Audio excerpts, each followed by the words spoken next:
Hello and welcome to the AVForums podcast for Monday the 30th of September, and joining me on this edition, Kaz Harlow. It's been suggested that Stephen Hawking stole his A Brief History of Time from my 4th grade paper. Ed Selley. I don't think anyone has called me a butthead since the 9th grade. And special guest, the man from Bowers and Wilkins, Andy Kerr. Sometimes I say okay instead of fine. So, welcome back to the podcast. It's the last one of the month, which means we're going to do all our best-ofs towards the end of the podcast. So Ed's going to do his vinyl and playlist and album, and we're going to go through our best films and discs and so on. Plus, like I say, we've got a special guest, Andy Kerr from Bowers and Wilkins. Hello and welcome to the podcast, Andy. Hi guys, thank you very much for having me. Don't thank us yet. I'm assuming you haven't heard an AVForums podcast before. No, I have actually. Right, listened, okay. I've listened into you a couple of times. So, and not just because I knew I was coming on. I have, in general, actually listened to you before a couple of times. Excellent, good stuff. So you know what you're in for, which is good. So, right. So we're missing Steve. Steve's not around. He's actually, I think he's visiting his parents in Spain this week. So hopefully he's getting some sun, because we're not. It's been absolutely chucking it down, I think, all over the country today. So it's been pretty wet. What have you been up to, Ed? I've been writing. I've been doing some work for you. There is an outside chance that I will be finished with my September reviews within the calendar month of September. I mean, it's likely to fall on its arse and that not to happen, but we're incredibly close to it. 3 out of 4 are done, and there's still an entire day to go. So we'll see how that happens. But yeah, as you say, weather's been dreadful. So I have just listened to a load of music.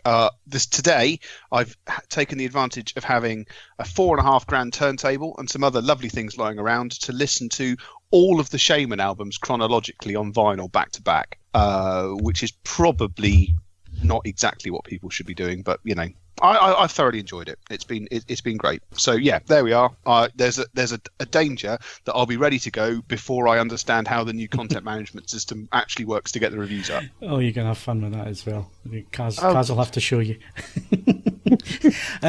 Right, so that's what you're doing. So we'll expect your reviews on Friday. And I've been doing your job this weekend. I've been at a museum, Ed.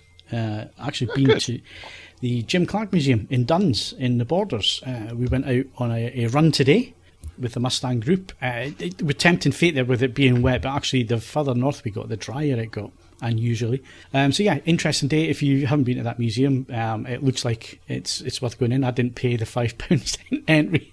Had a quick look around the foyer. There was a nice Lotus Cortina sitting in there. I took a few photos of that and his Lotus F1 car, and that was about as much as I saw, unfortunately. It's just one of these things. But been up to that and the usual. So does that mean that in weather terms, what you're saying there is that you were the same number of Mustangs came back as left? Yes. That the street furniture on the route is the same as it was. Yes, and at the start of the day. No crowds at the side of the road either, which helped. Fantastic. So, well yeah, done.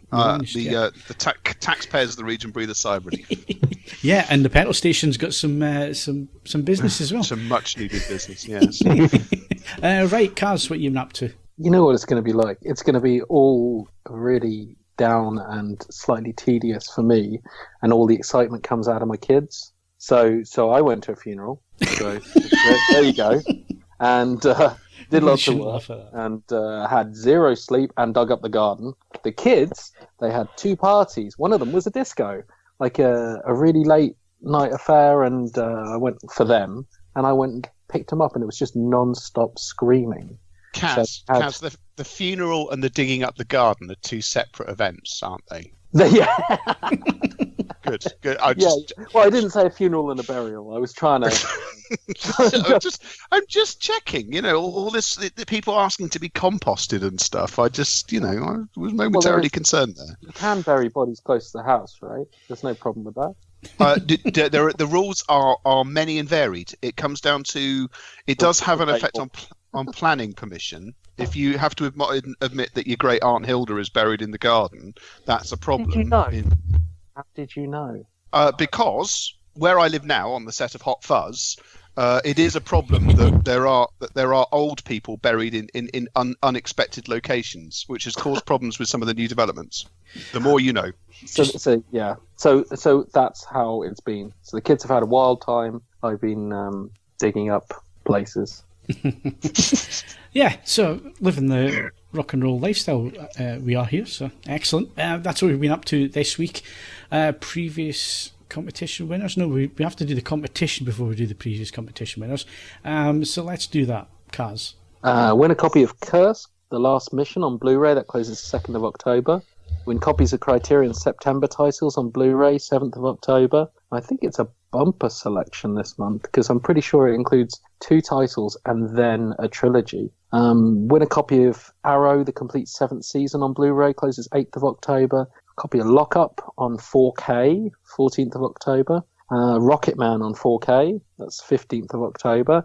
Yamaha Music Cast Bar 400, worth £429. That closes 31st of October. You'll note that there's no price for all of the Blu-rays or 4Ks. Win a World of Warships starter pack worth £15, unlimited number to be won. Enter and you win, basically. All competitions open to eligible AVForum members resident in the UK. And previous winners, Kaz? Previous winners, Simon Blue got a copy of Rabid, that's the Cronenberg one, on Blu-ray. And Ruffaz won £100 to spend with MPB, the platform for trading camera gear online. Okay, well done to our winners. There are more to come. It was just a case of they weren't ready to go into the running order this week. We'll mention them next week. Right, so that's what we've got all up to. We'll be back in a sec to talk with Andy.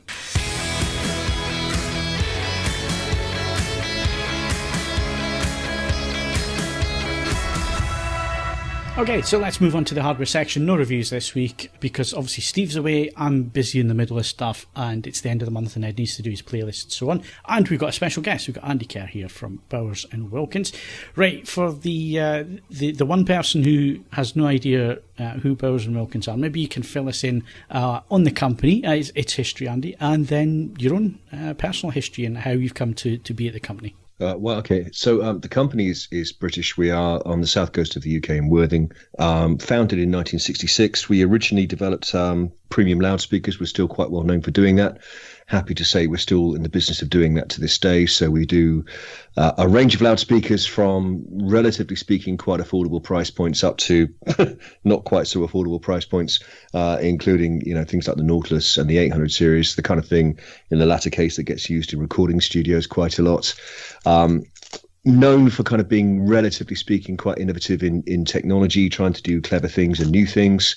And then over time, we've kind of, diversified in what we do. So now we do, in addition to those premium loudspeakers, we do, custom installation, custom theatre, mobile, portable sort of products like headphone things and Bluetooth things. And then, of course, as you know, most recently, the wireless stuff, the Formation products. We also have a bit of a business going on with car audio. So in brands such as BMW, McLaren and so forth. So that again has been a great way from our perspective of kind of trying to diversify who we are and how we can kind of meet new customers and bring them into the brand.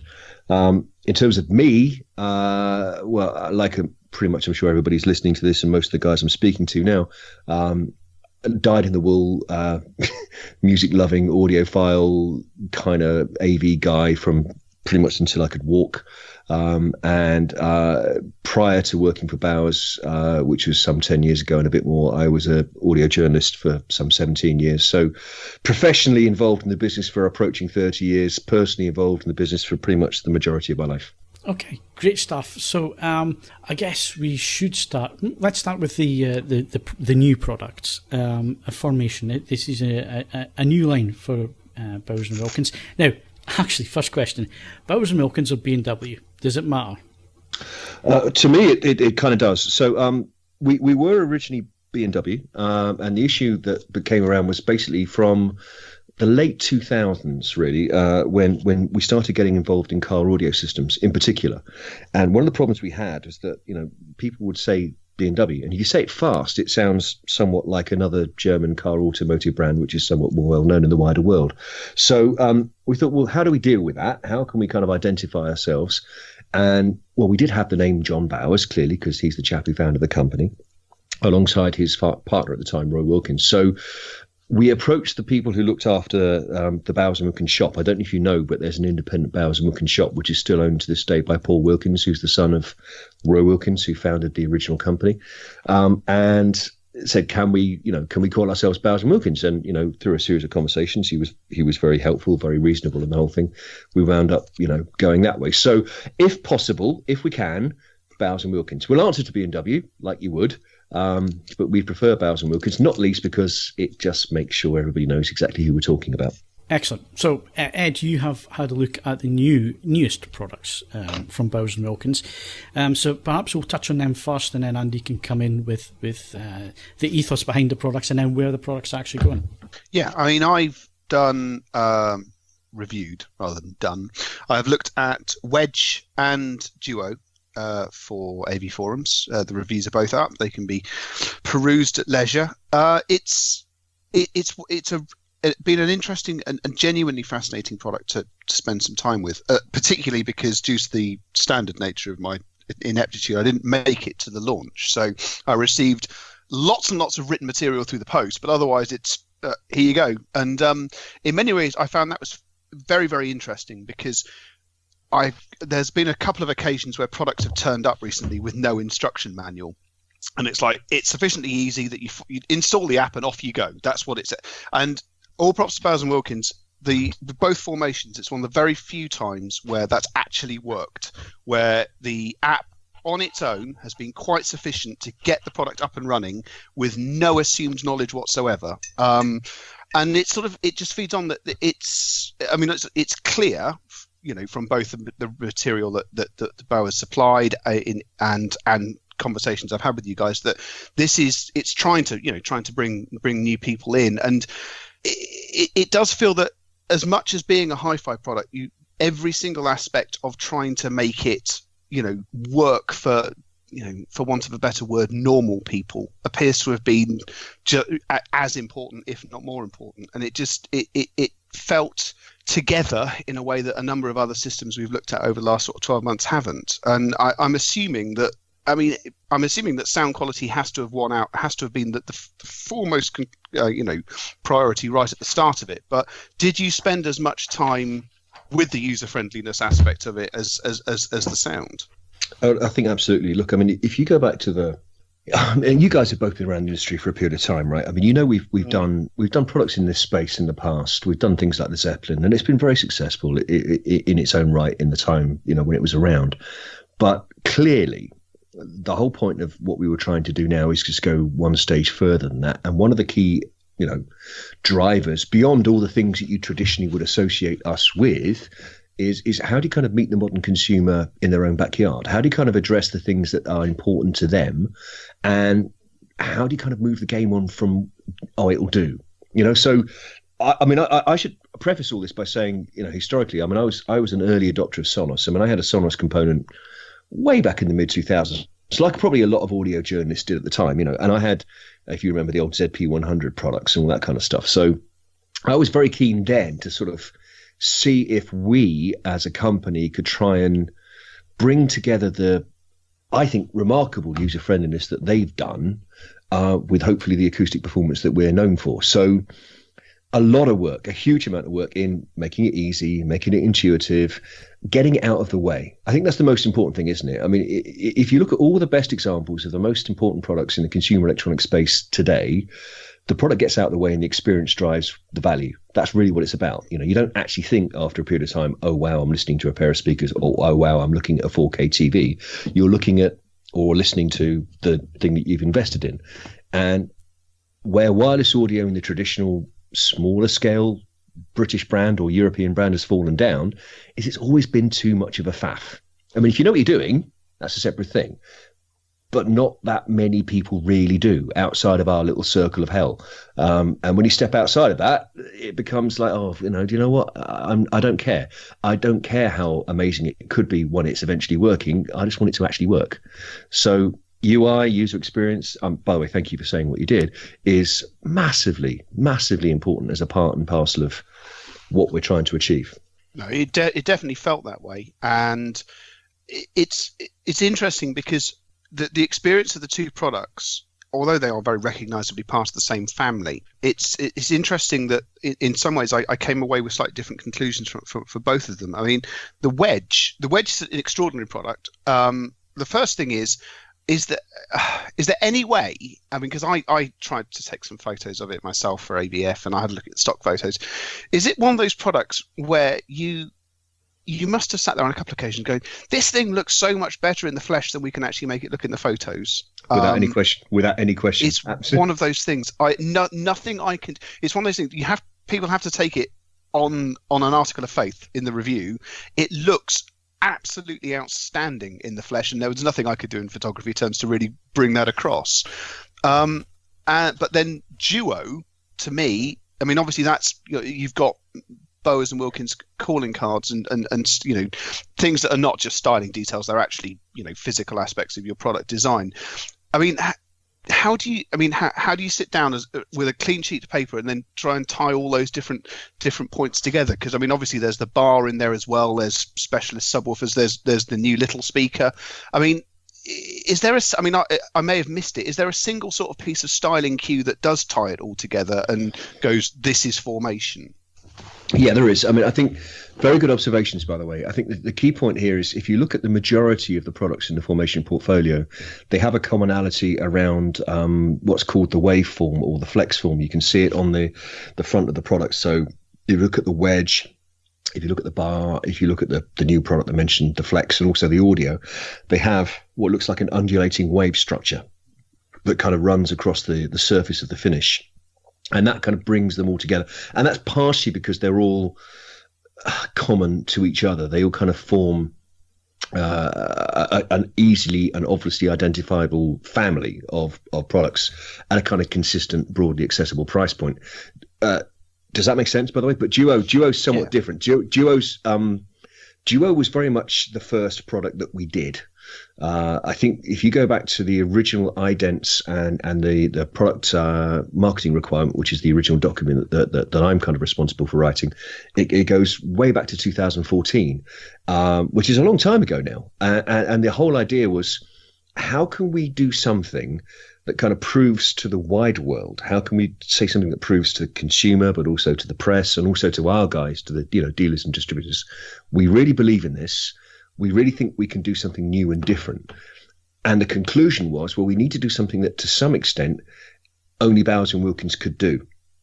So whereas some of the other products, like, for example, Wedge, are, they're very definitely a style-orientated device as well as a performance-orientated device. They're very definitely, as you said, distinctive, and whether you like it or not is fine. That's subjective, but it's definitely distinctive. Duo, there was a conscious decision to say, that has to look like something that people who know Bowers and Wilkins will go, oh, there's the new Bowers and Wilkins. Do you see what I mean?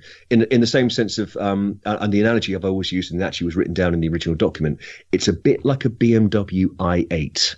You could see it from a long distance away and go, oh, there's a new BMW. And only when you got closer would you begin to understand that there's something somewhat different and somewhat avant-garde about the whole thing. So i8 was supposed to be performance orientated. It was supposed to be at once forward looking and at one side also kind of redolent of the original M1, the early 1970s supercar. And Duo is supposed to be the same thing. You look at it and kind of go, it's new, it's different, it's avant-garde, it's different forms, it's different structures. And at the same time, what it probably also says to you is Bowers & Wilkins 805 or Bowers & Wilkins Signature. And that was a conscious choice in that particular product because we wanted to try to prove a point, if you see what I mean, that this stuff is worthy of being classed in that category.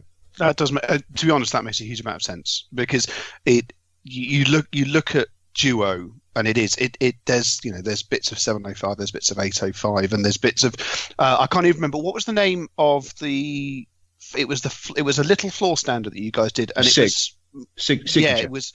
I was about to say it looked occasionally like bits of it were made out of plumbing fixes, but that's incredibly unkind because I have to be honest, it's one of my sonically, it's still one of my very favourite products that you guys did. So I mean no disrespect with that one. I thoroughly enjoyed spending time with it.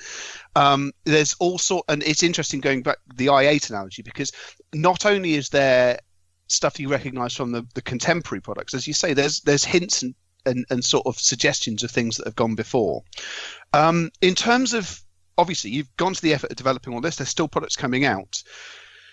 Does any of the stuff that you've been doing start feeding back into the the more I suppose, for want of a better phrase, conventional ends of the business? I mean, obviously there's this formy material that the duos are made out of. Does that have uses? And do you look at, you know, the things like the audio and go, well, hang on a second, it's a hop, skip and a jump to add an amplifier to that, and then legacy Bose products start to become things that join a formation network and so on and so forth? You know, listen, I mean, I think, Ed, the really important thing to understand about where we're going with all of this is it's very, very clear that if we're going to be here in 15 to 20 years' time, we need to find more ways to bring the consumer that's used to the current environment into the world that we live in. You know, so if we were to sell you, or you know, that's probably a bad analogy, if we were to sell somebody that you knew a pair of headphones or a product such as Zeppelin, and then say, oh, and for your next trick, we need to walk you into a hi-fi store and sell you an amplifier and a pair of loudspeakers and some cabling and all the rest of it. It's a huge cultural, psychological, transitional step, which in the modern world is perhaps alien. I'm not for one moment saying that we're going to turn our back on that, because we're absolutely not. But I think if we want to grow, what we have to do is enable an easier pathway for a consumer that's grown up in the world where devices such as, you know, the iPad, the iPod, and then most recently, of course, the iPhone and everything around it are now king. And for them, accessibility and convenience are paramount. They're not necessarily the overall fundamental decider of their choices, and clearly we'd like to think that we can add sound quality to the party, but the products have to be accessible.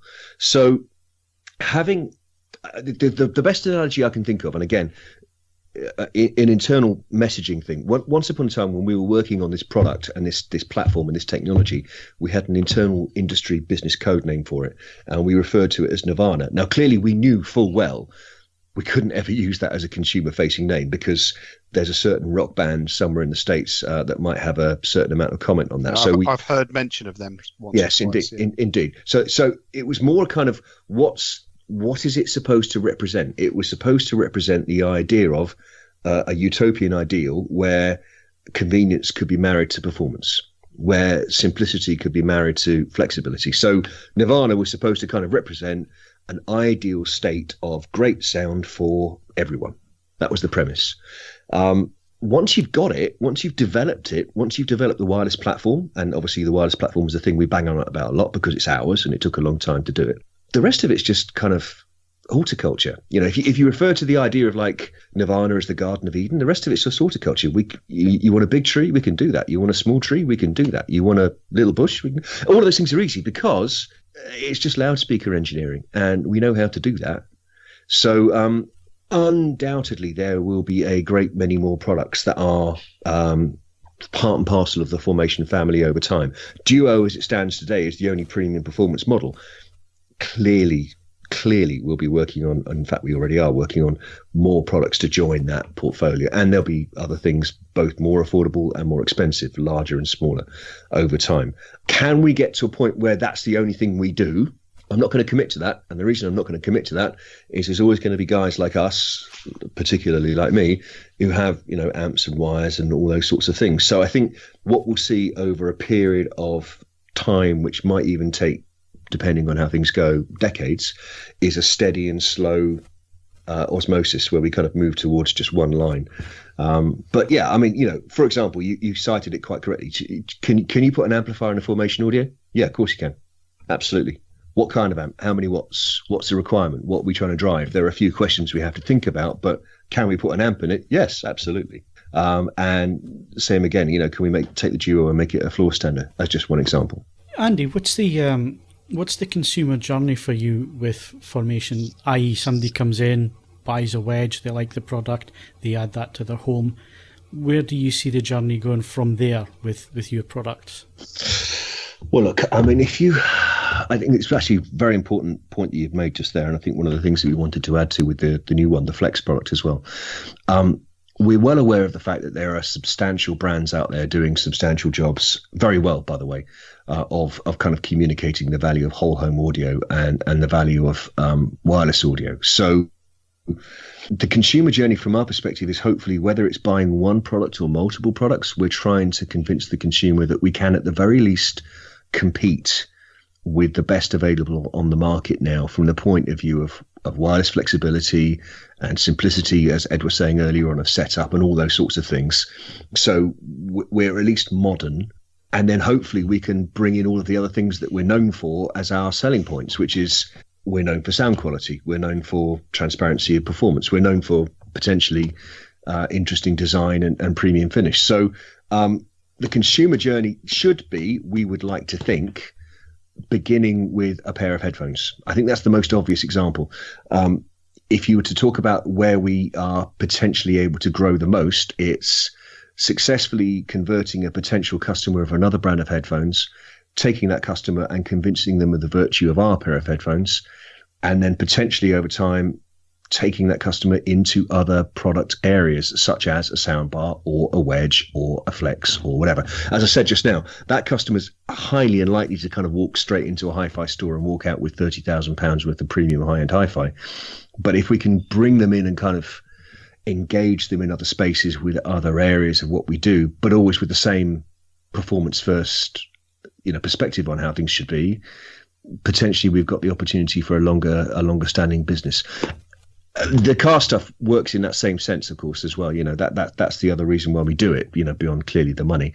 It's absolutely the same, ideal of trying to get somebody who's interested enough to choose to select the audio system, but not necessarily knowledgeable enough to understand about the the impedance of their loudspeakers or something like that. Choose your own analogy, and get them to kind of recognize the value add that we have compared to other brands. And again, same premise. We want the people sitting behind the wheel of a Volvo or sitting behind the wheel of a BMW 5 Series to choose our brand of soundbar and our brand of wedge or whatever it might be, as opposed to the other options that are available to them. The headphone bit is fascinating because I was having a think about this yesterday. In fact, we all remember, it wasn't that long ago, there was the great headphone boom of when the world and his wife decided to start making headphones. Now, in 2019, you guys have just released some more headphones, and I was trying to wrap my brains. I'm probably going to do a brand a disservice here, and I think that brand is possibly Pioneer, who have, in their own way, were actually making headphones beforehand and have made it a bigger part of what they do. But in terms of those arrivals in the great headphone boom, we really are down to you and Focal as pretty much the only two brands that have been able to actually make a real it's become an organic part of your philosophy, your product lineup. It fits in with sort of what you do, and it didn't seem to be just that it worked for some speaker manufacturers and not for other people, because there were other speaker manufacturers where it didn't really fly. I mean, is it simply down to the fact that you guys put enough resources into it to work, or is, without giving anything away, especially as you and Focal have actually ended up in rather different areas? I mean, why did it work for you guys and not necessarily for other people? I think, okay, look, how do you approach headphone design? What's your perspective on it? I think Focal have done, hopefully, I think the similar sort of thing to us, which is to try and bring what they know to the party and try and drive that as a point of differentiation. So in our perspective, I mean, you're probably well aware, Ed, I mean, the majority of more affordable headphones in particular use a standard kind of unitary diaphragm. It's a fairly simple transducer. It doesn't have an awful lot of complexity to it, and in our opinion, at least, it kind of limits the overall potential frequency response that you can get from the drive unit, and certainly the accuracy that you can get from the drive unit. So our approach was, if it's possible, could we make two small loudspeakers that essentially live on your head? Now, that sounds non-trivial, and it's not, but at the same time, of course, as every company would do in this space, we've also had to do a lot of catching up in other areas. We had to learn an awful lot about, wear comfort, about weight, about all the other factors that the headphone specialist definitely had some expertise that we initially didn't have in. It's all very well saying something sounds fantastic, but if you can't wear it after 15 minutes because it feels like your head's been squeezed in a vice, then it's not much use to anyone. So we've done a lot of catching up in some areas, and we think we've also set some new standards in others. So most of our headphones use what you'd call conventional speaker style diaphragms, with a proper rolled surround. They actually have excursion. They have a range. They if you took them out of a headphone and scaled them up, you go, there's a loudspeaker drive unit, and that's our perspective on how it should work. I think if we then, similarly kind of approach the construction of the armature, the construction of the whole head shell in the same sort of way. So, I mean, again, enough about our loudspeaker. So you look at structures, you look at shapes, you look at resonance moving through the structures, and you try and understand how best to minimize those. And if you can minimize those, then you can try and make the effect of wearing headphones kind of diminish and disappear. So I think whether it's the right approach or the wrong approach, it's the approach that works for us. And I'm going to guess, without being, hopefully not disparaging to them, I think it works for Focal as well. We, both of us as loudspeaker brands, are kind of approach the headphones slant from, okay, well, how would we do it in a way that delivers the best possible sound? And that's always been the primary driver in our thought process. And I'm going to guess that there are other brands that perhaps don't necessarily approach it from that perspective first and foremost. I think there's an element of that. I mean, the other thing that sort of, it's one of those hindsight things. I remember when PX turned up for review. I mean, obviously you'd done Bluetooth and things like that before. In terms of the functionality of PX and its real world user friendliness, it was the first wireless pair of headphones I ever tested that bettered its claimed battery life under test. That now, with hindsight, a lot of that strikes me as, if you like, a dry run for some of the stuff that Formation is totally dependent upon. I mean, was that a conscious thing, or is this just two different products bearing fruit from the same sort of development process? Some of the issues are absolutely the same. Some of them are independent. I mean, the most obvious thing about sentient features, as we like to refer to them in PX, is trying to remove work. So a good parallel example, you take the headphones, you take them off, you put them down. They've recognized, as a result of you taking them off and putting them down, that you no longer want to use them. And after a short period of time, they'll put themselves into sleep mode. You have to do nothing. That's the removal of work. If you had a Formation audio in your system and you had a record player connected to it, and you lifted the needle and dropped it onto the groove, it would automatically select the appropriate input and start playing your record. Because why else would you do that? Why else would you choose to play the record unless you wanted to listen to the record? So there are some sort of commonalities of thinking. Clearly, there are also some disparities of thinking. I think one of the questions that we got asked, very sensibly, by the way, by a few journalists at the most recent headphone launch that we did a couple of weeks ago, was we have a new range of in-ear headphones. And people were saying, well, why aren't they true wireless? And, because I don't know if you know, but they're neckband connected. And we said, well, the issue's absolutely the same issue as we face with Formation. Until you can do wireless synchronization to a standard that meets our specification, we don't want to do it. And of course, most wireless platforms in loudspeakers that can achieve that level of wireless synchronization, like ours, are, pretty power consumptive. They require a certain amount of energy. They have a certain amount of antenna footprint and all the rest of it, in our case, quite a lot. Sticking that in something the size of an earbud is obviously fairly challenging.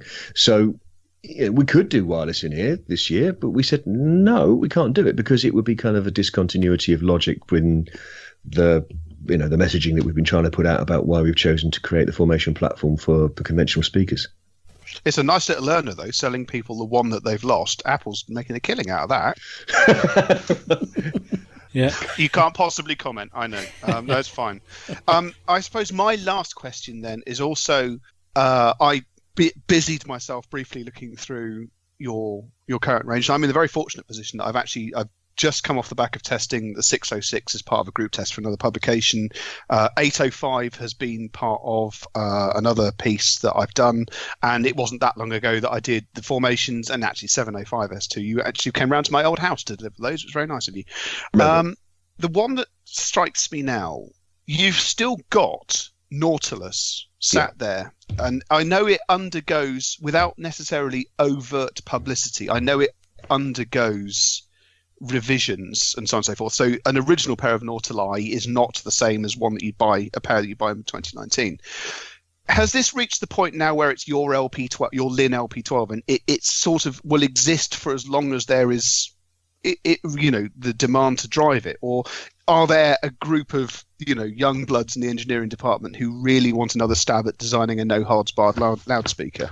But it's actually a great question, and the answer is both. I think if you were to look at the the numbers of Nautilus that we sell, in one sense, you'd say it's a very healthy business in that we sell a reasonable number, not a massive number, year on year, without really having to do a great deal, if anything, to promote the product. And clearly all the NRE, the kind of, the resource and the engineering costs that kind of went into developing it in the first place is long absorbed because it's an old product now. So in one sense, it's a healthy business. Clearly, in another sense, it's a problem. If you were to look at it dispassionately, you'd say, how can a company that prides itself on being so forward-looking and kind of innovative in certain areas kind of have as its flagship a design which is many, many, many years old? It's a discontinuity of logic. And of course, that's exactly what the young tyros want to try and rail against.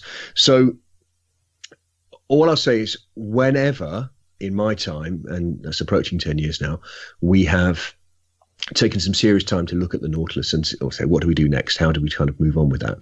We've always come back to the question of, well, are there more pressing projects? Are there more important resource load projects that perhaps would, yield greater dividends and achieve more for the business in advance of that? And the answer has always been yes. I don't think at the moment we're going to change that perspective because there are other more significant projects underway right now that will probably see the market first before a Nautilus replacement. On the other hand, could we replace Nautilus? So I want to try and put that into a hypothetical rather than a definitive. Yes. Then the question becomes, well, what's the customer expectation? I don't know if you know the configuration of Nautilus very well, Ed. I'm sure you probably do, but it's a sort of semi-active design. External crossover, you need 8 channels of amps to make it work. One of the interesting questions, and I'm going to say only questions that we ask ourselves on a repeated basis these days, is perhaps should the next generation of Nautilus be a fully active product? Would that actually be what the customer at that point buying that kind of product want? It's an interesting thing for us to go through. I don't have any fixed timelines on replacing it. I do know definitively that there's a lot of other stuff happening between now and whenever that might happen. So, you know what? Also, the funny thing is, as I say, every time, I mean, you might know, I do a lot of the sort of visits for people, take them around factory tours, particularly when we have press groups. It still startles me after all of this time, whenever we go around the factory, how many times there's a pair of Nautilus being made. It's one of those things. It's like, this is like, the current Porsche factory knocking out kind of early 90s Guards red 911s with the T-tray, with, the flat spoiler on the back and all that kind of stuff. And there we are still doing it. So, for the past... Sorry, no, that makes perfect sense, and it's interesting that it's what I take from that perhaps is that it's something that it's doing a job, but you don't feel it's not something that it's not a millstone. It's not an albatross thing where it's been there for so long that you sort of now sort of scratching your head and wondering what on earth the consequences would be of changing it. It's encouraging to know that even if it's over 10 years away or whatever, there's still ideas about pushing, that there's still people within the organization going, this isn't the last word, there are things to be done. I find that quite heartening in itself. I think that's completely fair. And I think also it's an important thing to understand from our perspective. We have had a model now for 30 years, since 1979, in fact longer than that the 800 has always been our innovation and technology showcase. It's always been where we've introduced new things. When we developed diamond tweeters, they went into 800. When we developed continuum cones, they went into 800. It's the thing that kind of defines our future in many, many ways. And Nautilus, as wonderful a thing as it can be, it is almost to some extent a bit of an anomaly. It's brilliant and beautiful and iconic and striking. But right now, if you were to ask me personally, just this is purely my own personal taste, what's the best loudspeaker we make? I'd go 800 D3 every time. And I think most of the guys who work in the acoustic team would probably say the same thing. I wouldn't disagree with you. I mean, the only thing I would say is that on a purely hedonistic level, I still miss the old 801. That, in some regards, was the single most hilarious loudspeaker you guys have ever made, because it could do all of the things that Bowers and Wilkins products were supposed to do, but then you could put the Prodigy on at the sort of level that induces, that makes the air vibrate. And they're just it's the still possibly the world's best finished party speaker. Yeah. Have you ever been to Abbey Road? Have you been to Abbey Road Studios? Yes. Yeah. And it's just absolutely marvelous. So the control room in 2, and they've got 3 801s as near field monitors. I mean, I ask you, I've been in that room when they've been playing it loud. It's like being beaten up. Yeah. It's just extraordinary. I mean, and equally, I agree with you. I mean, it's a wonderful, wonderful, wonderful, fun thing. The thing is, obviously, you had to be hard-nosed about it. As I understand it, I mean, in terms of the later years of its life, simply the dimensions of it, I understand it didn't fly off the shelves, and sentimentality. If organisations that are entirely sentimental, we've seen what happens to them. So, I understand why it went, but I lament its passing. It's the sort of thing where I have a sneaking suspicion if you said we're going to do, I don't know, 150 pairs, and when they're gone, I suspect you'd find 150 willing idiots around the world to go, yes, I'm all in for that. I'm not going to class them as idiots, but I think you're probably right. I think there is one of the sensible, genuinely sensible kind of acoustic point to all of this. I think if you looked at the timeline when 801 started to transition downwards and 800, started to become more important, it was also about the time that we started to spend a lot more effort and money working on FEA and understanding drive units, using simulation to understand drive units. So while 801 was remarkable for the sheer amount of air it could move, that single 38 centimeter or 15 inch, if you prefer, wasn't the most accurate beast in the world. And I think what we've learned over time with drive units is in some senses you're better off having a greater quantity of a slightly smaller but stiffer and better behaved drive unit. So if you look at like the swept area that we get off a pair of 10s in an 800, broadly kind of gives us the same amount of air moving capability as you get from an 801. But it's a hell of a lot better behaved. It's a hell of a lot cleaner because we can just make the diaphragm just stiffer. It can just behave itself more. Doesn't alter the fact the 801's fun. Don't get me wrong. It's a ton of fun. But I think if you wanted the more accurate bass response, you'd actually choose an 800. Oh no, grown-ups. As I say, I spent some time. Last time I spent some meaningful time with the 800D3 was a dealer visit I did at Robert Tausig's in London, and it is a stupendous loudspeaker. And it was interesting speaking to the staff there at the time. Is not only did they love the way it performed, and I have to say I've never had the displeasure, I don't know what the right word is, but as I understand it, unboxing your Leviathan loudspeakers is an order of magnitude easier than unboxing most of your rivals, and just the level of attention that has gone into all of those bits, it wasn't something that they put on to demonstrate because they're big and shiny. They genuinely adored that product. It is a phenomenal thing, and I've just come off the back of some time with 805, and it is at times it did genuinely take me back how capable it is without at any stage sacrificing the ability to play something from the early 90s with more whistles and beeping in than is strictly what I suspect most 800 customers will play, and it just gets stuck in, and I love that, and I've thoroughly enjoyed all of it. If you look at how we work at the processes, we've got at one end very kind of very scientific, very kind of mechanistic processes with lots of FEA, lots of simulation, lots of measuring, lots of understanding. And at the other end, we've got guys who like to go to Sun concerts and come back with their ears ringing. So nobody forgets what these things are for. I think that's the most important point to understand about the approach, about the philosophy.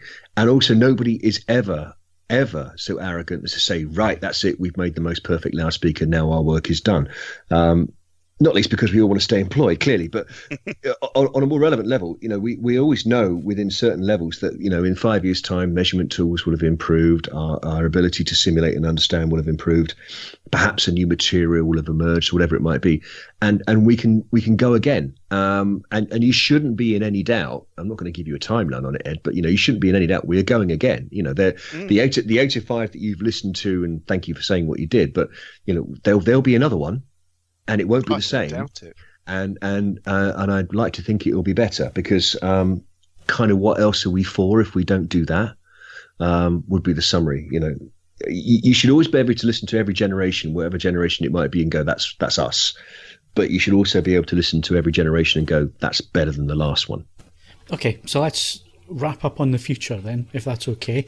Cool. So we'll go back to Formation. This is the latest thing for the company. And one of the main questions was, I did attend the launch with you guys down in London earlier this year. It was clear to see that there was different products for different sectors. So you had a soundbar, you had a subwoofer, obviously for the AV side, you had the Wedge, which was like your multi-room speaker or single point speaker for a room. You then had the Duo, which is absolutely hi-fi. What was the thinking behind that launch? Because it seemed to be that quite a mix and match of products rather than maybe what some people would describe as a direct action plan, basically, or plan for the products. Do you think that approach was also the right approach to take, or do you think that you maybe would have liked to have done it a little bit differently with hindsight? No, I think, okay, fair question. I think at the time, what we were trying to do in one hit was to deliver as many products to market in one hit as we could that would allow us to sort of tell the story. In other words, introduce the premise of here's something for multi-room. In that particular case, it was the Wedge. Here's something for AV. In that particular case, it was the bar and the bass. Here's something for premium stereo. In that case, it's the audio and clearly the Duo. And if you want whole homes, systems, you can build elements of those together. The product, I think, everybody rightly, by the way, at the time sort of said, where is it? And I think everybody expected us to do is the one that's kind of just rolled up now, which is the Flex. Literally, the only reason we didn't deliver it to market in April is because we were just stacked out. I mean, we were working on it at the time, obviously. I think if you wanted to understand the differentiation between the Bowers and Wilkins of today and the Bowers and Wilkins of 4 years ago, and again, you guys have been to enough of our conferences, how many times have we launched a range of products in April and then another product following up to that same range in September? That's a pretty short gap for us, and I think it's a fairly short gap for most specialist brands. So we clearly were actually working on Flex at the time. We couldn't quite get it to, fully production ready in time. So we thought, well, let's not do our, if you'll give the expression, half-assed job. Let's hold back and get it ready, and then we'll push it out in September. So I would think that what Flex does is it answers the majority of use cases that we didn't answer in April, by which I mean it gives you something that's much more affordable and accessible. You can argue the relative merits of the value, but, it's 400 quid, which from our point of view in our world is probably more affordable than most of our other products. It gives you the opportunity to build out a multi-room use case in a single mono speaker, if that's what you want to do. It can also function as a stereo product if that's your preference, and it's got that same wireless synchronization as the other stereo product, the Duo. So that's a big story from our perspective, because it now gives you an £800 wireless active stereo pair, which, again, I would think from a Bowers and Wilkins perspective stacks up fairly well from a value point of view. And then, of course, and I think you mentioned it at the time, the last time I spoke to you, Phil, it obviously gives us the opportunity to build out the AV use case as well. So you can use it as a rear speaker to create a full 5.1, using the bar at the front, left, centre, right, using the bass as the sub, and then using the Flex as the rears. And that really interests me. I think that's a great way to use a system like this. So is this now in place? Can you now do that? And is it just 5.1, or is it Dolby Digital Plus, or is it full fat? Okay, so it's in place. It's Dolby Digital at the moment. We'll be having conversations about what we do going forward, but at the moment it's Dolby Digital, and the reason being, as you recall from, again, our previous chat, at the moment the bar is it's not an HDMI-enabled product, it's an optical product. So we're constrained to what we can achieve from pass-through the TV set, or if you wanted to go directly via optical from your Blu-ray player.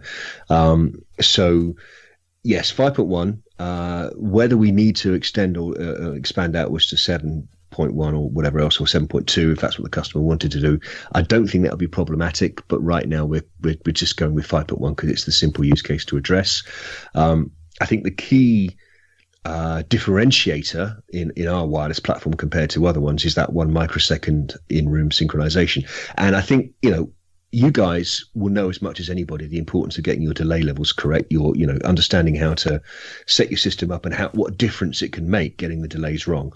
Understand now that we've got a system which is as near as, damn it, wirelessly synchronized to the same standards as a wire, and the virtues that you get. So anything that transfers from front to back within a sound field, or left to right within a sound field in the surround channels, or of course from the bar to the bass in terms of low frequency, it's all moving within that 1 microsecond domain. And that, I think, gives actually quite a compelling set of advantages from the point of view of synchronization, from the point of view of the kind of cohesiveness and the three-dimensionality of the soundstage. Now, obviously, and again, I think we talked about it before, what we don't currently have is Atmos, and that might be something that we're talking about going forward. But today, within the wireless domain, we'd like to think what we've got is at the very least competitive and potentially class leading from the point of view of the cohesiveness of front to back, left to right, whatever it might be.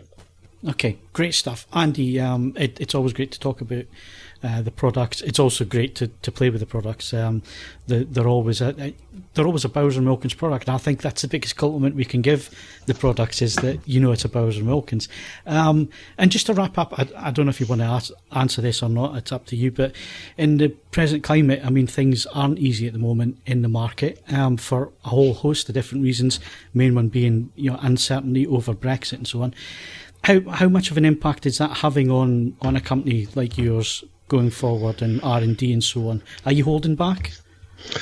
No, we're not holding back at all. I think quite the reverse. I think what we have to be cognizant of is clearly that there's been a slowdown on the high street. I don't think anybody would be naive enough to suggest otherwise. However, what's happening, I think, very rapidly at the moment is a diversification of consumer preferences. So moving into, we touched on it earlier on, products that to some extent sell themselves. So that would be headphones, that would be, wireless audio products, that would definitely be car audio systems. In R&D, in the past 12 months, in addition to those things, we've obviously worked very closely with Philips TV, as I'm sure you're aware. And again, that's another opportunity to try and meet that customer who's perhaps somewhat less specialist. What I think we certainly hope will happen going forward is that the specialist independent retailers that have been the kind of lifeblood of our business for the past 40 years survive, and thrive. We certainly do not want those guys to fall away in the wake of either Brexit or anything else around the high street, because what are we for? We're trying to sell something that you want, not something that you need. You don't need a premium loudspeaker in your life. You buy it because you want it, and the best people to help you understand why you should want it and what the virtues it has are people who have the training, the knowledge, the expertise, and that typically tends to be the specialist independent retailer. So rather than hold back, we're going in all guns blazing to try and produce more products. We want to try and give our people, our business, more of a reason to be rather than less of a reason to be. So I think I understand. I really do understand why people sometimes, in the background look at us launching wireless products or headphones and go, well, that's it. Bowers is changing. Bowers is no longer going to be the brand it was, and we're going to step away from that. And all I can reassure everybody is that that's categorically not the case, whether you can choose to believe it or you're not. But I mean, here's a great example. Are you familiar with Mishi, the Rotel brand? Have you seen that, guys? Yes, I've seen a little bit of it. Never got hands-on with it. So the new Mishi products are just starting to come out. There's some new Mishi amps. There's a mono power amp, a stereo power amp, and a pre. Working with us to develop it because, as you might know, we are the Rotel distributor. So outside of Japan, we have the global distribution. So a lot of our guys in our engineering teams have spent time working with them to help them develop the products and tune them to what we believe are the requisite standards to sort of meet up with our 800 series products. Now, frankly, why would we choose to do that if all we wanted to do going forward was sell headphones and wedges? It would be wasted effort, right? But the Mishi's just about to hit the streets. Ed, if you haven't seen it, the monoblock power amplifier is, I believe, 1,080 watts into 8 ohms. Should be sufficient, I tend to find, under most circumstances. Yeah, it's quite startling. I tried to move one the other day, and that was quite a terrifying experience. But look, I think what I'm trying to say is, libraries didn't necessarily, shut down just because the iPad came along, and people didn't stop buying books just because they could read it on a computer. I think there will always be a certain type of person and a certain consumer preference for vinyl and analog and cable and passive speaker. And for so long as that kind of person wants Bowers & Wilkins to be in their life, will be in their lives. All we're saying is we don't want to just wither on the vine and just be that. We want to be other things as well. Fair enough. Excellent. Right, so that wraps up hardware for this week. If you have any questions that you would like us to send on to Andy, or you've got any suggestions, maybe you've looked at the products and you've got some feedback or whatever, if you want to add those comments to the podcast, you can do that in the podcast forum underneath this podcast on AVForums, or do it under the video on our YouTube channel under the relevant video that you're watching. Right, so with all that said, we're coming back in a sec with some movies.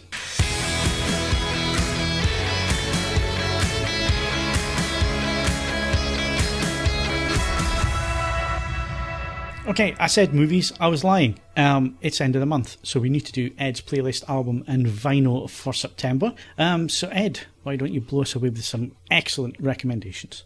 Right, album and vinyl. We're going to save a bit of time. It's one and the same. And I imagine we're going to possibly touch on this when we start talking about TV programs as well.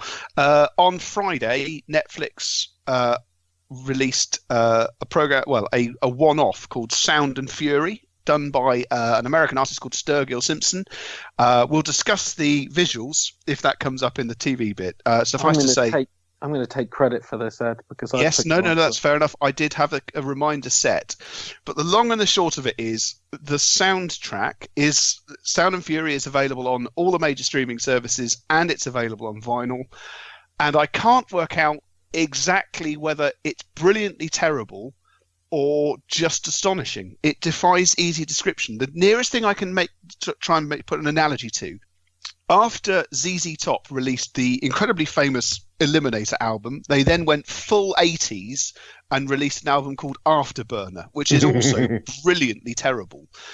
For the want of a better description, Sound and Fury sounds like Afterburner remade for 2019. And what makes it shine is that Sturgill Simpson is an astounding vocalist, brilliant songwriter. He has a collection of musicians who are endlessly talented, and it's just an outstanding listen. I was going to say to Phil that it's a shame his Mustang doesn't have a cassette deck, because really you just need a cassette copy of this, you put it in there, you super glue the door shut, and that's it. You never need another piece of music to drive a Mustang ever again. Instant redneck. No, it's not even just that. There's so many different things going on. It's one of often when an album really grabs me, I'm quite happy to admit I will listen to it back to back, and then I'll listen to it again. I think I did it 3 or 4 times with this. Okay. It's just absolute. And I need to be clear about this. All album recommendations come with the caveat they're never going to be all things to all people. This especially isn't going to be all things to all people. There will be some people going, this is shit. And that's a perfectly valid position to take, and some people will look at the film that goes with it and go, this is also shit. But all great music should provoke a response, and this indisputably does. And I'm not going to spoil it. If you look at the album cover and tell me that you wouldn't want a full-size LP version of that album cover, I think you're lying. Frankly, I'm going to stick it in the comments so you guys can all take a quick look at it, and tell me that really this is firmly diverted at the people who are at heart 12 years old. So yeah, that's the album, and it's on all the streaming services. Qobuz has a 24.96 version. Tidal's got 24.48. The brand new launched Amazon Music HD's got a 24.48 version of it. It's on all the other ones. The vinyl is relatively sensibly priced by the standards of these modern ones, and yeah, it's just fantastic. Playlist is something a little bit more considered.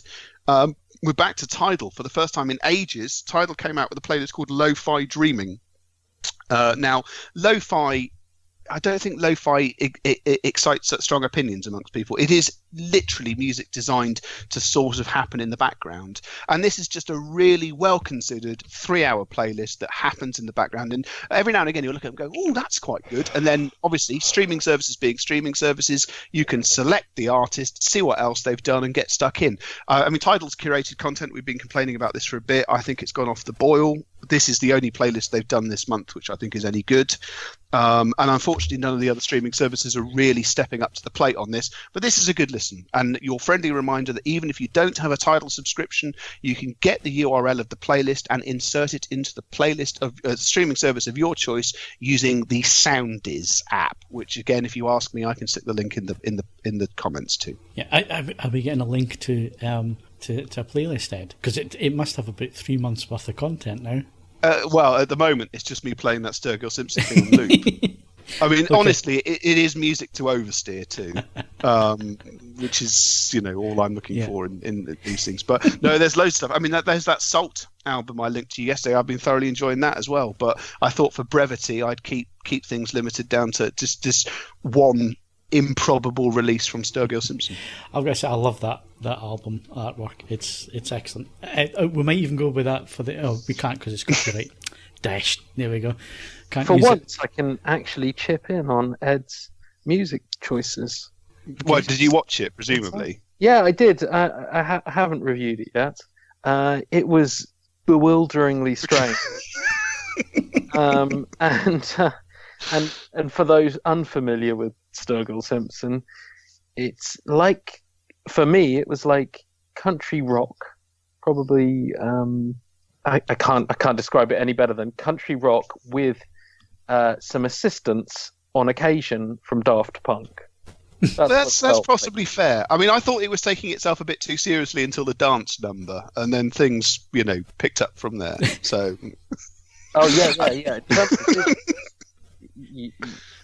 It's a whole other thing, but we don't need to get into that. I just mean in terms of soundtrack. Yeah. It's like you're listening to country rock, proper old school country rock, and then occasionally Daft Punk, probably Discovery era Daft Punk, decide to chip in with some backing and some beats that just make you go, oh, this is a little bit different. So I can bring the family back, I can reverse the divorce, I can get, I can do all the things. So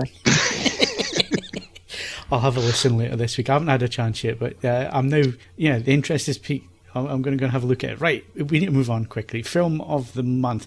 I've been racking my brain, Kaz. I know I've been to the cinema this month. I can't recall what I've been to see. What, at the cinema? Yeah. Well, have you seen, Ready or Not is the latest one, but before Ready or Not, there was Rambo, there was Ad Astra. Oh, yeah, Ad Astra, yeah. Oh, Hustlers. Borefest, that's not getting film of the month. There was It Chapter 2. I tell you what, I went to see the anniversary showing of Apocalypse Now. You did? I don't know whether you saw that this month. Did you? Yeah, that was this month. Yeah, it was September. Okay. Yeah. Okay. Well, it's the best. It's my best film ever made, so it should automatically be a film of the month. Seeing as I only saw that in Ad Astra, and Ad Astra is just 2 hours of a close up of Brad Pitt's face. I'll go with Apocalypse Now. You, Cal? A film at the cinema. I haven't actually seen Ad Astra yet. So that is a remarkably difficult decision. It might actually have to be by default Rambo. Okay. Which is I can't. I enjoyed thinking man's choice. I enjoyed it. I thought Rambo was the weakest of all of the Rambos, but whilst I enjoyed, on an outsider, I'll give it to it, because I did enjoy it, but it was really long. Whereas Rambo was the weakest of the Rambos, but it was painlessly short. So it was a very long film. Okay, Ed hasn't been to the cinema. Andy. Well, on a completely different and entirely unexpected kind of way, I found myself going to see Downton Abbey with my family. So I don't think that necessarily fits entirely with the brief. I have to say, just as a parallel thing, the weakest of the Rambos isn't necessarily the strongest of recommendations, really, is it? When you dig into it, I mean, when I did sit through the last one, the kind of gore fest in the jungle, where he was at various different points trying to run away from the effect of a 12,000-pound tall boy bomb that had been accidentally let off in the middle of the jungle. And I just thought at the time, I think we're somewhat stretching the bounds of credulity even farther than we were before.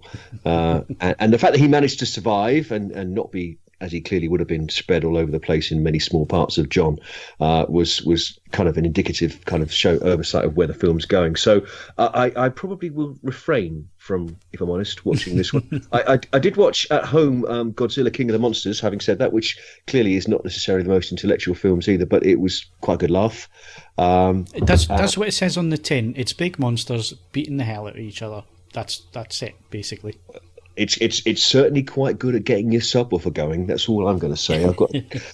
I'm very fortunate to have a DB1, and on my word, I haven't had many films recently that were putting quite so much energy into the room as that. That was quite spectacular. Excellent. Right, so film of the month, for me it was Apocalypse Now. From Kaz, it was Rambo.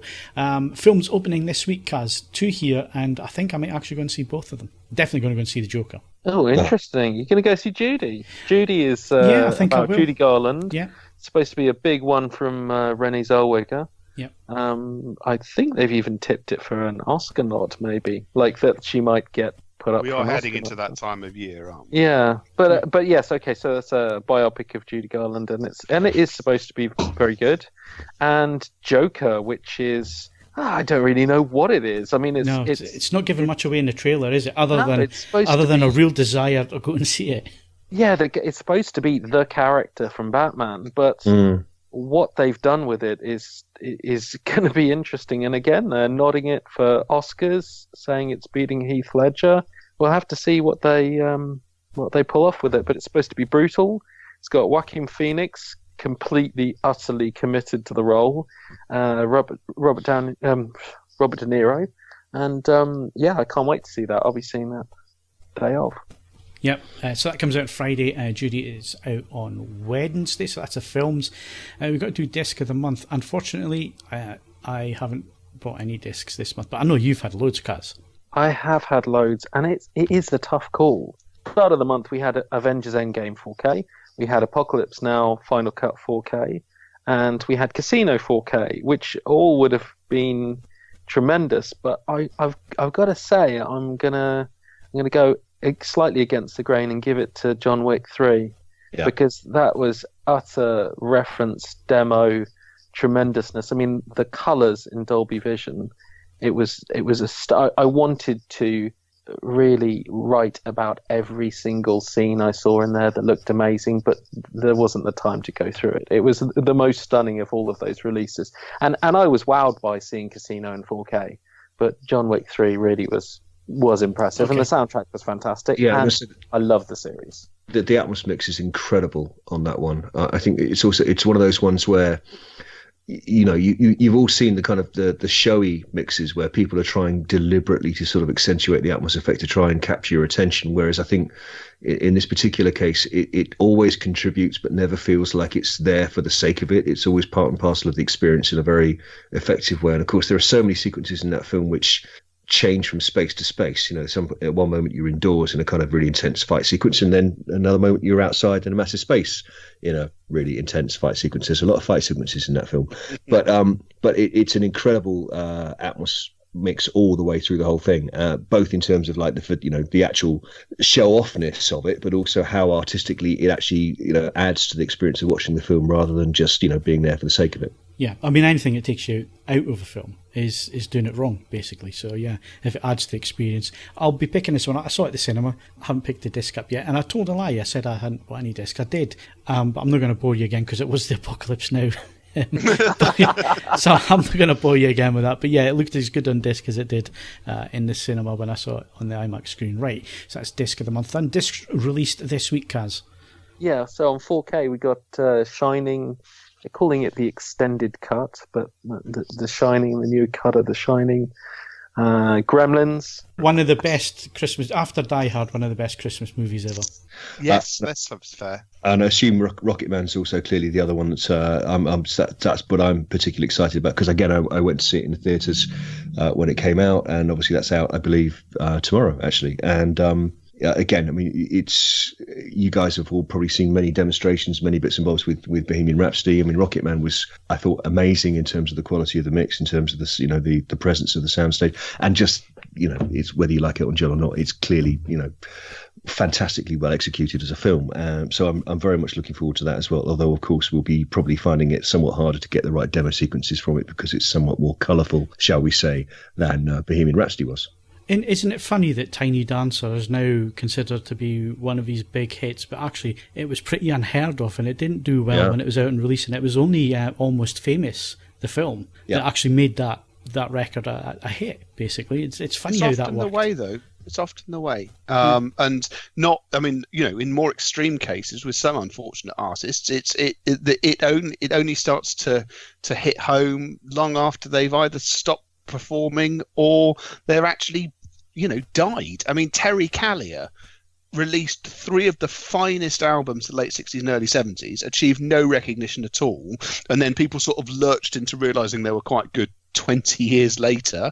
Poor old Nick Drake, if you expressed 100%, his record sales up until this point is 100%. He sold less than 2% of those whilst he was alive.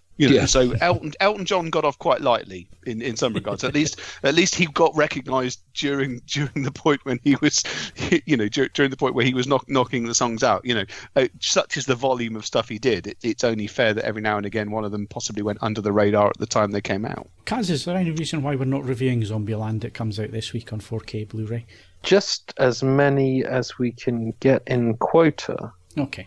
I wasn't sure if probably that was... Not a fanatical hatred of Woody Harrelson or that. No, and actually the timing would have been right, because Zombieland 2, the sequel no one really expected, is coming out. But where we didn't, out of those, it had to be the one, because Rocketman was PR. Okay. Just wondering if it was, you didn't like the movie or whatever. I've got to say, I haven't seen it since it was released at cinema. I didn't buy it on disc. I only saw it at the cinema. So it's probably been, how long is that? So is it decade? It's a decade already. I liked Zombieland. I wouldn't say that it would have been a prime choice for a 4K release. There is an interesting mixture of releases coming out at the moment, particularly by studios like Lionsgate, where they pick perhaps less expected titles to suddenly make a 4K appearance. And then there's obviously brand new releases that are getting released on 4K. But and Studio Canal, which is churning out some real kind of 80s and 90s action classics. They've got Red Heat coming this way. They've got Universal Soldier. They've done all the Rambos. They did Lock Up by Stallone. They did Cliffhanger. And they've got Leon in amongst there, which I Do you think this is a coincidence? We're just ramping up all the Cold War films again, so we're ready to actually go to war with Russia again? I think it's just to do with the catalogue titles they have, but it could be to do with Russia. Old Blu-ray. Is there anything coming out on old Blu-ray, Kaz? Because obviously we're snobs now. We only go for the 4K discs now. Well, I'm guessing Rocketman's got a Blu-ray and a DVD release, although we don't mention that. And Walking Dead Season 9 is coming out. I think I only got as far as 3 before realising that I was never going to catch up. Star is Born Encore Edition, which is quite frustrating, really, because they released Star is Born on 4K, and now they've done a longer edition, which is only available on Blu-ray. And I've no idea why that decision was made, but I probably won't, as a result of that, to annoy you, Kaz. Yeah, that's just to annoy you. I enjoyed Star is Born. I thought it was a tremendous performance. No, I know, and they've done this just to annoy you. That's why. And the other millions of people who also rated it. But yes, partly just to annoy me. And what are you watching on Friday, Kaz, streaming-wise? Well, between Joker and everything else that's coming out, there's Goliath, Season 3. Goliath is Billy Bob Thornton being a irascible, very sweary lawyer. He's basically Billy Bob Thornton if they gave him a law degree. And Season 1 was unmissable. Season 2 was missable. So we'll see what Season 3 brings. But it looks interesting. I think Dennis Quaid is the bad guy, oil tycoon he has to go up against. So I'm looking forward to that. Goliath Season 3. It'll be one of those ones you have to search for about an hour to find in 4K on Amazon because they don't like you watching it in the best possible quality that you paid for. And then there's also, because we're having a Stephen King kind of era, aren't we? Everything by Stephen King ever written or thought of is either getting adapted or readapted or remade or rebooted. And so the latest one, I think, is In the Tall Grass. I'm going to look it up in 2 seconds and find out it wasn't actually by Stephen King, but I'm pretty sure it is. And this one's directed by the guy who did Cube, and I can't pronounce his name, so I'm not going to even try because I'm going to get the two letters the wrong way around. But it looks interesting. People go into the tall grass, a big field, and start disappearing, and time starts shifting, and they become trapped there. it looks typically cubish, except in a field rather than a cube. Typically cubish, but in a field. There's your strapline, mate. Yep, Netflix. Okay. There we go. That's everything wrapped up and rounded up, and all we need to do now is do our best TV. And I know that Ed has actually been watching lots of TV recently, so you'll have loads of recommendations for people. Well, I do after a fashion, but it's a television that nobody else watches. So, well, with the exception of the Great British Bake Off, of which I'm a huge fan, that's by the by.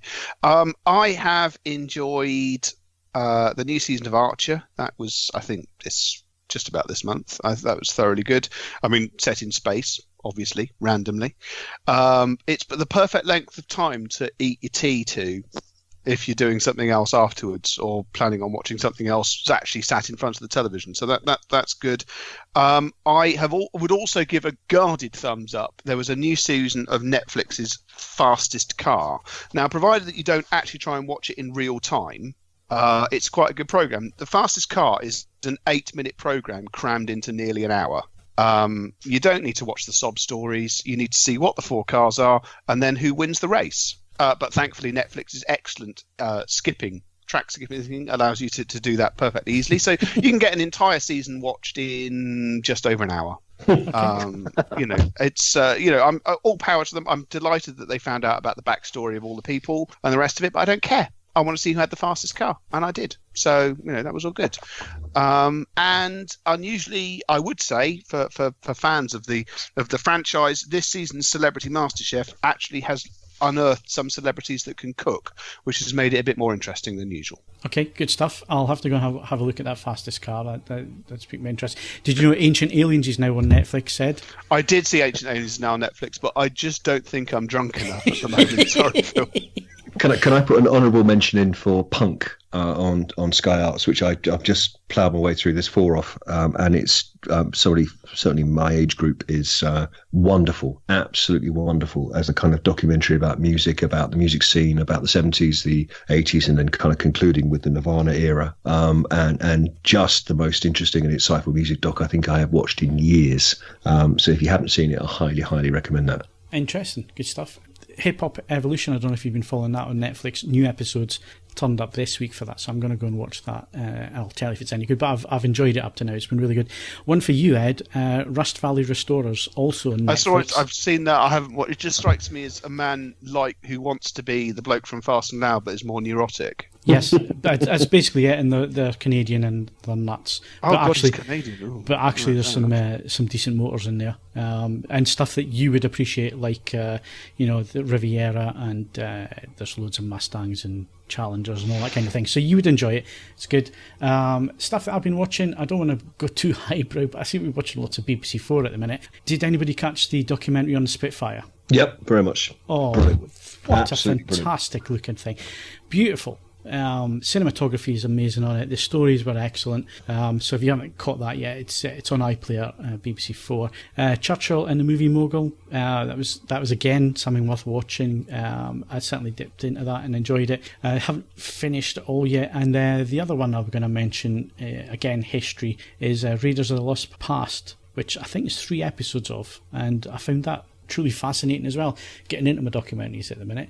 And then Netflix wise, I've actually been catching up on stuff, but it's stuff that's been out for months, so probably pointless mentioning it. So, finally finished Discovery and was disappointed. That's all I'm going to say. Star Trek Discovery. Well, a new addition to the most recent Netflix releases, watching just the other day, is the new the most recent Michael Moore movie, the whole story of the recent election of Mr. Trump and all the rest of it, Fahrenheit 11/9, which I've been following Michael Moore's films over the years and the books and whatever else, and Bowling for Columbine and all that kind of stuff. But with all of what's going on at the moment around us in the UK, it's quite a timely thing to watch. And it's one of those ones where I've watched it pretty much in one lump. It's about 2 hours, just almost agape throughout the whole thing, just startled by what I'm seeing in front of me.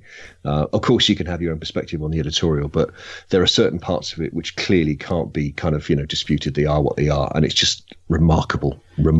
Yeah, well, he doesn't hide his angle of attack. So you're well aware of where he's coming from. But it's interesting, really interesting. And like you say, pretty shocking at times.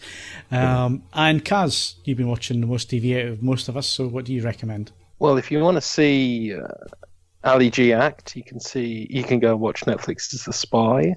If you want to see Kevin Bacon be the best he's been in years, you can see Sky's City on the Hill. But actually, I'm probably going to go with as my best of the month what could have been a cinema release, but I saw it from the comfort of my own home, Sky's Hotel Mumbai. So this is about the real attack on the Hotel Mumbai.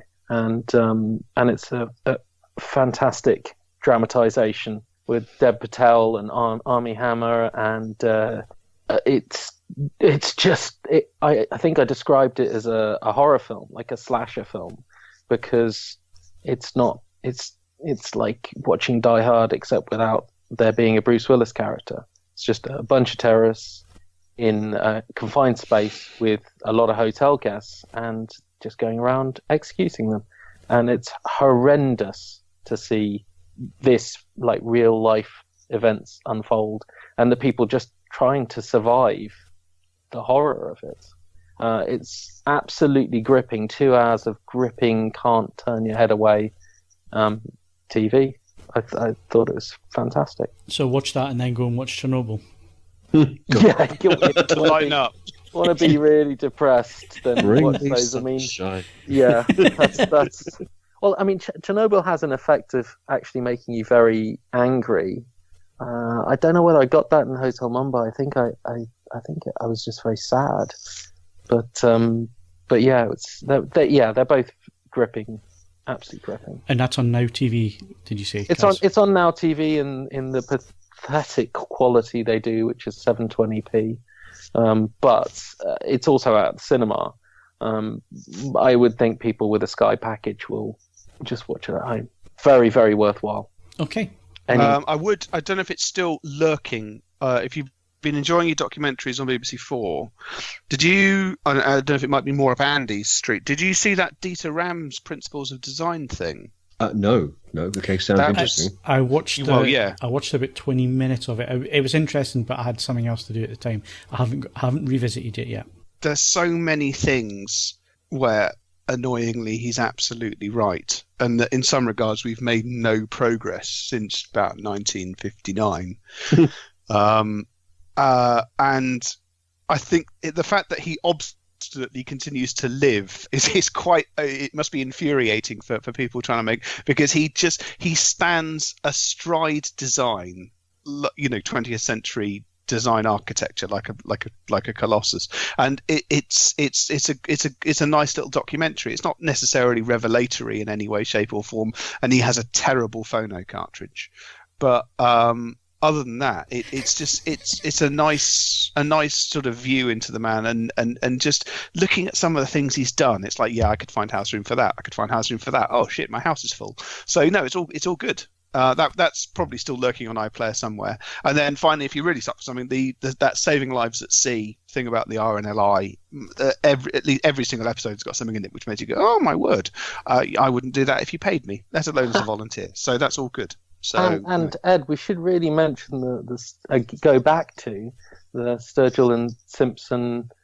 Yes, if you haven't 45 watched minutes anime, which for me was a little bit like the Animatrix series they did. After it was much more Animatrix than Heavy Metal. Yes, I felt. It's you're gonna have to get your bleep machine out, Phil, because it's utterly bonkers. It's just insanity. And as I say, you sort of think, yeah, I've got a handle on this, and then dance number. No, it's got equal parts samurai movie meets like the villains from Batman, the Joker, meets absolute Mad Max Fury Road. So I would say the majority of it is informed by Mad Max. The person curiously dressed as a samurai in a very high octane American black vehicle, driving along through a post-apocalyptic wasteland, whilst Sturgill and Simpson's Country and Western meets Daft Punk plays consistently in the background. There's no dialogue, there's no effects, and the whole thing goes nuts. So Yeah, it's 40 minutes of it, and it won't make a jot of sense. But just go into that work. Yeah, work on that principle. It's fine. I would say I was a bit disappointed.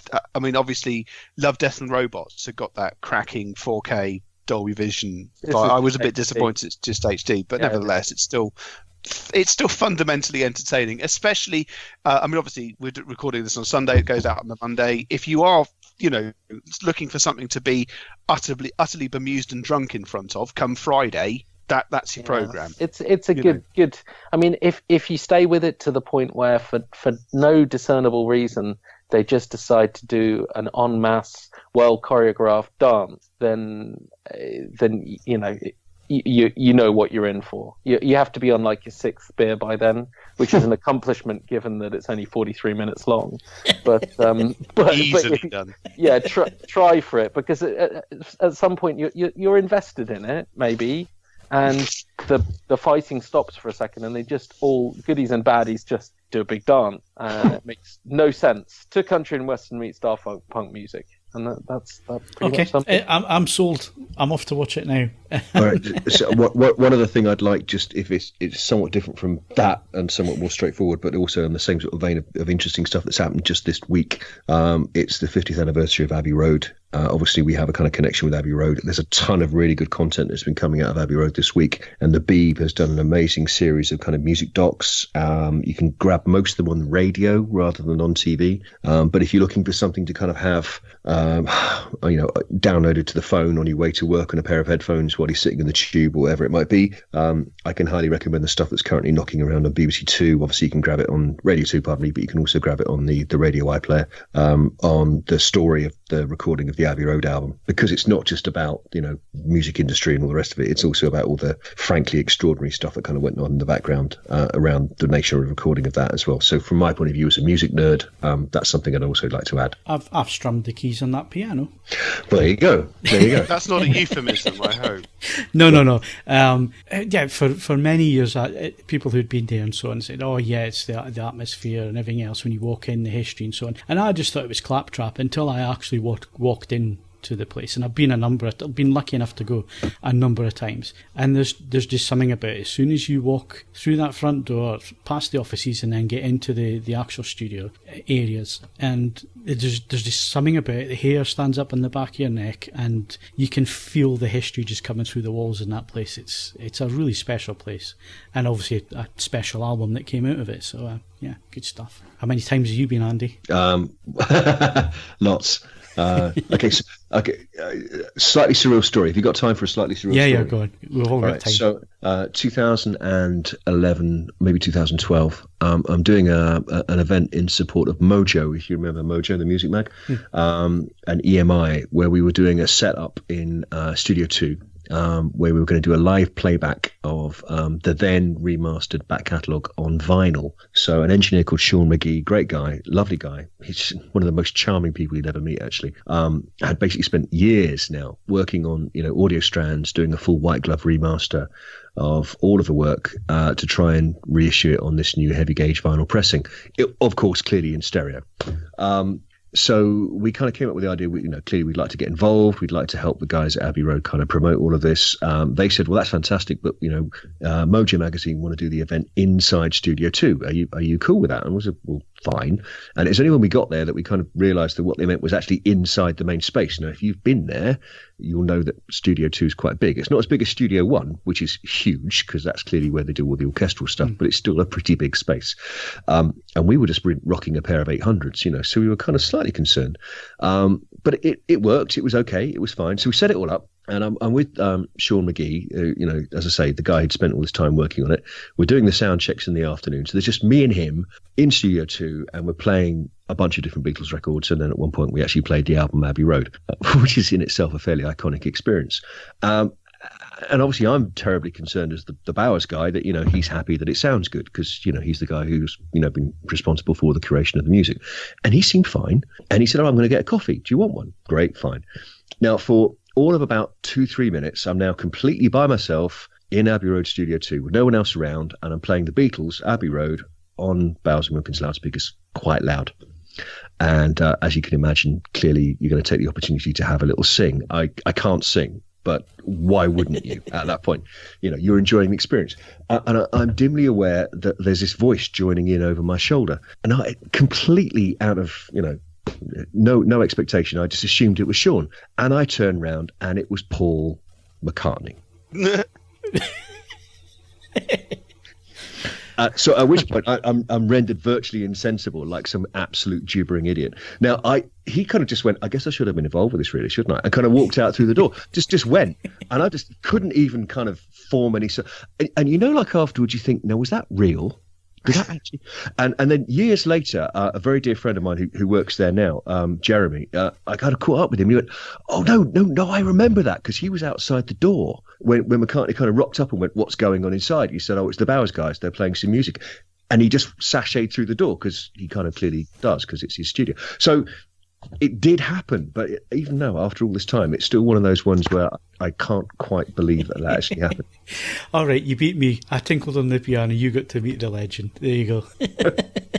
What a brilliant story. And I know what I'd been like. I'd have been like you, probably just stood there, mouth open, agape, not knowing what to say. It's like best goldfish impression, honestly. Excellent stuff.